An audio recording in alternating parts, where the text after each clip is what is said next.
Now the 16th Sunday of Ordinary Time.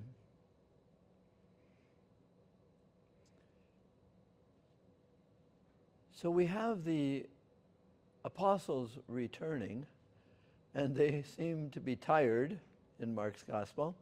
They were out doing good things. And Jesus says, okay, let's have a retreat day. Let's go across to a deserted place and be by ourselves, and we can talk about what you did, all the great things you did. So they go, but the crowds have heard what Jesus had sent the apostles to do, and they know where they are, and they see them get in the boat, so they run around to the other side of the lake and get there before the apostles. And they said, ooh, there goes our picnic day, there goes our retreat.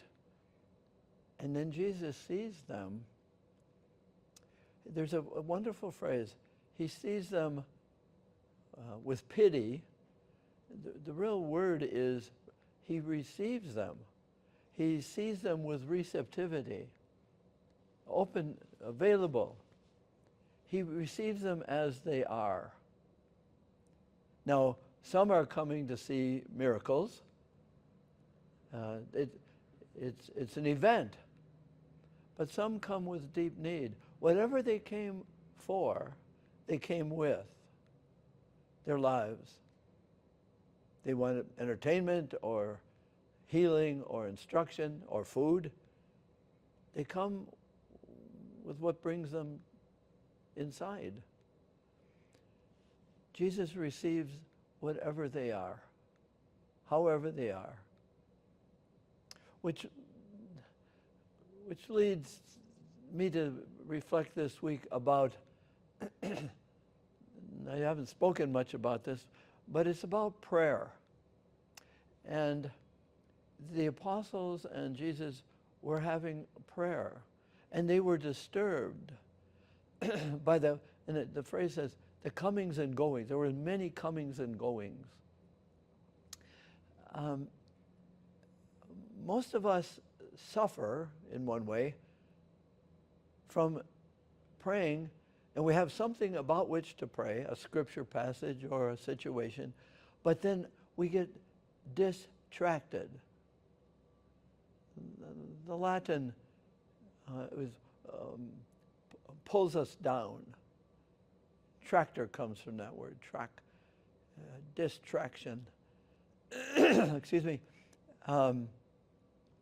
What pulls me away from prayer, I'm going to say something funny, but what pulls us away from prayer also is prayer. So what you start out somewhere, you start here, you end up way over here or way over there. How did I get there? And so if you want some prayer time, we are distracted by important things. And way over here is important. Maybe not. I say, that was a distraction that wasn't important. To come back to what's important is what prayer is. But we're going to be distracted. Our minds are a popcorn popper. They say you can think of one thing for about a second, and then it moves on to something else. And so, when I pray in the morning, I am aware that I'm going to be distracted. I have my mug of Irish tea, and I'm in a comfortable place, and I'm trying to be quiet. It's quiet in the early morning. But my mind is a very active popcorn popper. And I'm saying that's prayer, to realize that I can't turn off my mind and call that prayer. I might turn off my mind and go to sleep. That's not prayer. Prayer is staying faithful to what attracts me. Well, this situation attracts me to this. Is that worthy of my prayer? Maybe where I started isn't where I really am. But maybe I have to say, is this important? Now, what's important to me? And I've prayed with this. I pray with the day that's coming. I live a very active life. But I feel sorry for the people with whom I will walk that day. I feel sorry for them if I haven't prayed. I didn't pray without distractions, however. But I kept coming back. How did I get here? Pray with that. Maybe that's where you really are. Or way over here. I want to pray with my reality. And God's care for me is here, and if I'm over here, it's still the same loving God praying within me and around me. Prayer isn't something I do. Prayer is something I receive. But grace and prayer they don't change the activity of my intellect and my imagination and my memory. It's all there. And we have to believe that God is not saying, stay true to the text. Stay right there. If you get distracted, that's bad. I'm not there. I'm only one place. No, our loving God is praying all the time wherever I am. And I wake up to his presence. I'm over here. I wake up. Yes, you are showing me that's more important than where I started. I'll pray there. My heart is there. My spirit is there. My pain is there. My joys are there. I begin by saying, how am I right now? Where am I? And the apostles were all set for a prayerful retreat day. And they got distracted. And Jesus, showing that abundant love, says, we started one place, but the people, they're waiting for you and for me. And Jesus healed them, and the apostles said, we'll do that too. So prayer is not something I do. It's something I am, and it's something that God does through me.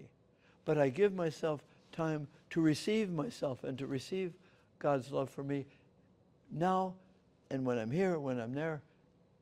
And I wake up and say, you still love me even though I'm thinking about yesterday's ball game. Yep, I'm calling you back. What's important? Where is your heart? Where are your desires? Those aren't selfish.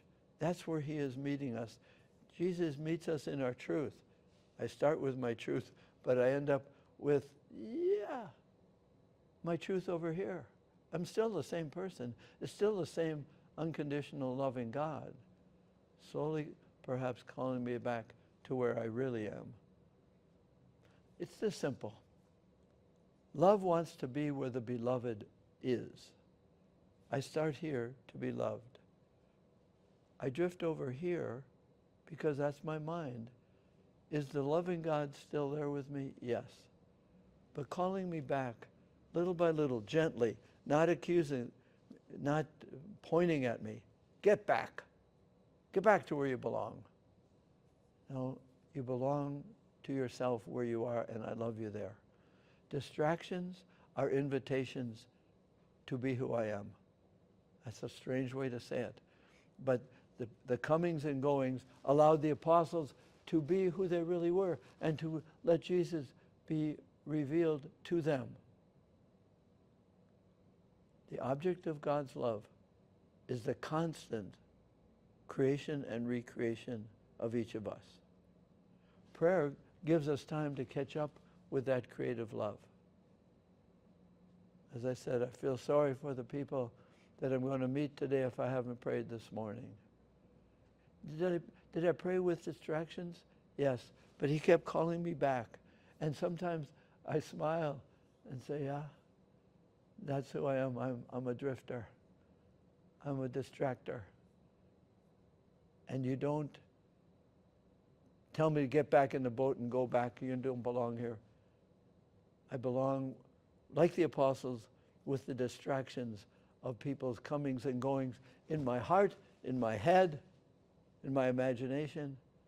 There's lots of comings and goings. And Jesus is saying, I'll pray over you so you can be like Jesus.